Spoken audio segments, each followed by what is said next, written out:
Hope you're all doing well. It is time for a transfer update. Need to get it in it really because before we know it, it's going to be back to match previews and everything else for the Wolves game. I don't know about you, I can't wait to see West Ham back playing. Even though things haven't been great this season, I certainly miss it. I'm not a fan of international breaks. I really just don't enjoy them at all. Um, I'm one of those which I hate to sort of admit it, but I'm one of those fans that, in terms of England, that if it's a tournament, that's when I'm really invested in it. The build up to tournaments, I hate this qualifying rounds and stuff. I just find it so boring because the groups are so naff. Don't you find they're never interesting, never exciting? You go, oh, that's going to be a good game. It's always like teams you're just expecting them to beat anyway, and you just feel like half the time it's kind of a case of them to just show up, play all right, and win quite comfortably. It's just so boring. Although it's great to see Joe Bowen, of course, amongst it. Yeah, anyway, let's get on to some transfer stuff. Before I do, though, if you're new to the channel, do subscribe. It takes 2 seconds to do so. Really do appreciate it. And also hit that like button as well, because it does help us to gain some new audience. So really, really appreciate it. So like I said in previous videos, there is an update from X that he's put out. And basically, it's quite a lot to it. There's a lot going on at the moment. A lot of players have been linked with, and we're looking at and scouting and stuff like that. So I don't want to just do a video and just list off loads of players. Do you know what I mean? And just that's all it is. So I pick out a few of the sort of main bits, and then we'll come back to the other bits as well and pick them out and do them on a separate video. So I just want to talk the sort of the key the bigger names and the things that are a bit more concrete rather than players that we're just looking at and scouting. I'd rather say, well, actually, this looks more solid. So I'm sure you'll appreciate that. Will be a bit more interesting. The first one I want to talk about is Chris Rigg. This is kind of done its rounds, I admit it. Okay, so but there is a bit of story to this in terms of what is going on. This is also from Gonzo as well, from on Claret Hugh. He's provided some sort of meat to the bones as well with a few bits and pieces. So there's a fair bit of news around Chris Rigg of Sunderland. 17-year-old midfielder, massively highly rated. I would go as far as saying I think West Ham are in the driving seat to land this player. We've been in negotiations for quite a while, as far as I understand it. Talks have been going very well. His agent has been, this is what's coming from Claret, who offered West Ham the player. As far as we understand it, at this stage, it appears that the talks are pretty advanced, actually. I do feel that something's going to happen here, that we are going to land this player one way or another. I think he's coming to West Ham, which I'm really excited about. This is, I feel, that creative player that we're going to need in our side. It feels like when I go through these players, there's like a common theme, really, I find in all of it, and it's age. We're going for younger players. I think this is something West Ham fans have been craving for so long, that West Ham go into market, actually get players that are going to be here for the foreseeable, rather than sort of just sticking plasters over things all the time and trying to go, well, let's get an experienced player in there to deal with this. We don't want to get a younger player. It's too much of a risk. I want to see us get younger players in that energy. We can see it this season, can't we, with Ollie Scholes, the impact he's having. Not just of his ability, but just that energy he brings. I feel like when he comes on the pitch, it's like he lifts others because he's just got that young fearlessness about him. He's not frightened to get forward. He's not frightened to get stuck in. And I'm not saying older players are frightened, but do you know what I mean? They just have, there's something about younger players that have that energy.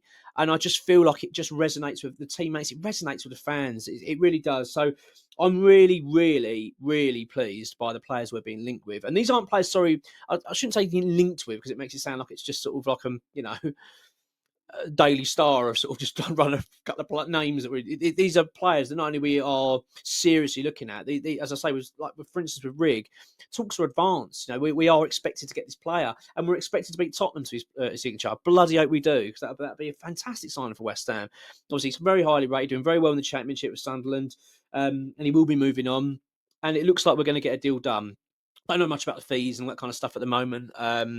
I'm just going to quickly pull up X's update here just to see if there's any kind of details on that. I don't think there's too much in terms of fee numbers, etc., being mentioned at the moment. So let's have a quick look here. Oh yeah, no, we have £20 million transfer fee, around £20 million being discussed. And as we rival Tottenham to land the player. So I'm really confident about this one at the moment. As it stands, I'm not saying this is definitely going to happen, but it feels like a deal that's probably likely to happen. I'm very hopeful this one will go through. So yeah, that's where we are, Chris Rigg. I think that's going to be a really sort of I probably would say it's a statement signing, really. A player that's that highly rated in the Championship, and the fact that we've gone and beaten someone like Tottenham to his signature. So that's if we do. I think it's a great step in the right direction.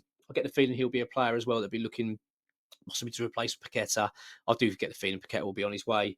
Obviously, it depends on this hearing and what happens there, but I do get the feeling if he's found not guilty, I've got a feeling West Ham will be selling him this summer.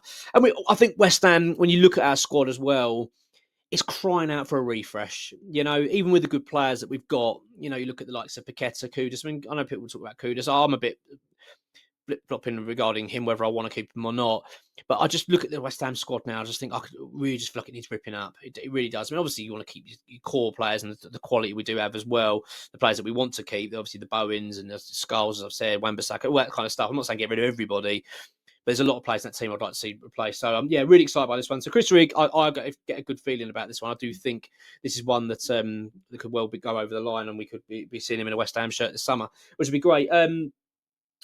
There's also, I think it's CJ Egan-Riley.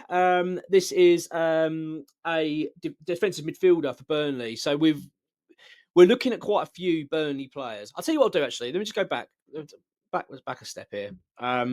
Let's go back to Chris Rigg quickly because I want to talk about Sunderland as well. We are looking at Joe Bellingham, looking at Dan Neil, Mundale, and we're also looking at their and Maeda. The Mayenda. These are players that we're looking at as well for Sunderland. As I say, Chris Rigg's the main player we're looking at, but we are looking at others. Joe Bellingham, of course, Bellingham's brother, and I do feel like that he's going to have quite a few clubs after him. But again, we are looking at quite a few players from Sunderland, as we are Burnley. So with Burnley, Egan-Riley is the most likely at this stage. Defensive midfielder, again, 22, young player, highly rated. I mean, coming as a defensive midfielder, is he someone that could possibly replacing Alvarez if we look to move him on? I don't know. But again, another player that we are considered quite in the mix for here, and there's confidence levels there regarding him, which I think is pretty exciting. In terms of the other Burnley players that we're looking at, you've got Humphreys, Steve, as I say, Egan-Riley, and also James Trafford. James Trafford's a player we're seriously looking at in terms of goalkeeper position. That is a priority, I think, personally, this summer, just to bring in a new goalkeeper. I feel, though, from what I understand, look at the Trafford one, I think Newcastle are probably the most favourites at this stage. Not saying we can't get the deal done, but I would consider them to be the favourites.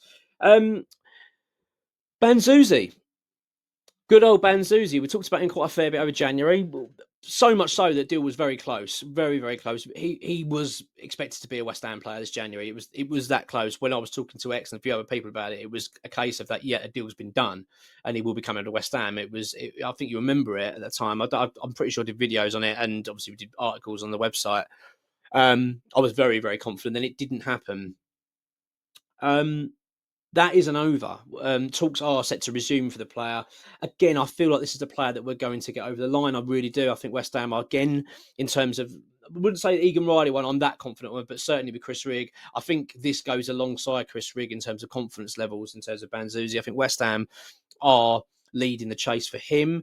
Talks ongoing at the moment. They are set to resume and accelerate pretty quickly soon. So Banzuzi could be a player very much in a West Ham shirt this summer, which I think is a really good, great acquisition. Again, young player, 22, Dutch. I think he put Dutch in under 21 international. Bit of a powerhouse in that midfield. Exactly what we need: some legs, some engine. Something we really have lacked for so long now. I'm really excited by these transfers. I'm sure you can tell. Not just by the fact of their quality, but the fact that they've got the longevity in them. You're bringing players in for the future. You're not bringing someone in for a couple of seasons. You know, it's really good. In terms of, I'd hate to bring it up, but Jonathan David, Angel Gomez, I know people don't really want to keep hearing about this because they're going, it's not going to happen. What's the point in talking about it? We're still in for him. We are still in for him. So the update from X, though, isn't, I wouldn't say it's that exciting, but I will give it to you anyway. Where are we? Jonathan David remains a forward target, but it seems that most of the top clubs now are in for him, and he's expressed a move to the Spanish league when he's done interviews. With Barcelona also reported to be very keen on his signature, although they're understood to be struggling to make, in terms of raise the funds to get the deal done. Angel Gomez is also a target, but it feels at the moment talks have stalled with him. I'm not confident on either of these players. What I am sure of is that West Ham are taking it seriously. We really do want to try and get a deal done. Graham Potter's told the club that is the striker I want. Go and get him. That is the number one target. So Can you imagine if West Ham pulled it off? I don't think it'll happen. I don't think it'll happen purely because the basis of he's just highly rated. Everyone's in for him. You know, you've got Arsenal, you've got Spurs, you've got Inter Milan, AC Milan, you've got Barcelona. List goes on and on. It's such a difficult deal. It's so hard to imagine that's the crop of clubs that are after you, and you go, West Ham's the club for me. It's going to take one hell of a bit of bargaining and serious money we have to lay down something to get a deal done. But look, that's not to say it won't happen. I've always had that little part of me thinking, do you know what? Can you imagine? But we are in for him. I can 100% say that, and for Angel Gomez, but the likelihood's low. I will accept that. In terms of player sales, I think we need to touch on that, which is quite interesting. It's Guilherme. So an update now. The club are willing now to listen to offers for Guilherme. So they made a decision, as well as Guido Rodriguez, Mavropanos, and Emerson. So they're looking to sell those players. Kyle Walker-Peters is likely to come in from Southampton. He's going to be coming on a free. He can operate on both sides, of left back and right back. So Emerson's going to be allowed to leave. Mavropanos, I think he's not fancied by Potter, which is a shame. Do you know what? As much as I know he gets a lot of criticism, and I've been one of them that does give him criticism. You know, I actually quite like him. I think overall he's all right. Do you know what I mean? I think it's just because he's got that error in him, it just overshadows his game all the time. He kind of takes away from everything he does good. So that every time we concede a goal, if he's slightly involved, it's Mavropanos' fault. I do actually feel a little bit sorry for him, but I think he will be on his way, regardless of summer. It does look like we're going to be moving on from him. We do have some update as well in terms of, I've talked about Tony DeVinto. Genoa is a player that we are considering to be his sort of replacement, basically, coming in as a centre back. He also plays at right back as well, DeVinto. So he's considered someone that we could get done. And also, that's, as I've talked about previously, Max Cornet is going to be sort of key to that deal because they really like him. I can't believe it, but they do. Patrick Vieira, what he wants, Max Cornet, bloody hell. So he's going to be getting him, which, let's be honest, if that happens and we get DeVinto here, I mean, I think that's a masterstroke, really, because I thought we would be stuck with Cornet and no chance of getting rid of him. So I think that's really, really good. Another 22-year-old centre-back that we're looking at is Ryan Flamingo of PSV, Dutch under-21 international. Is a regular player for the current champions. Apparently, he's a player we're scouting and looking to make a move for. So, as I've said, like every time we seem to be any sort of solid link we're getting with players that we're scouting and we're looking to make an offer for, they're all really young, and I'm just loving that. As I say, the one that's quite interesting in terms of sales, though, is Guilherme, I think, that's jumped out because it's all a little bit like that, isn't it, whether we're going to get rid of him. Also, Nicholas Füllkrug will listen to offers for. With Borussia Dortmund apparently keeping a key eye on the situation and might look to make an offer to bring him back to Germany. And Andy Irvine is another player whose future appears uncertain. A decision will also be made on Naya Figueroa's future, with a number of Spanish clubs keen, as we're not quite sure yet. That's what we're going to be doing. So,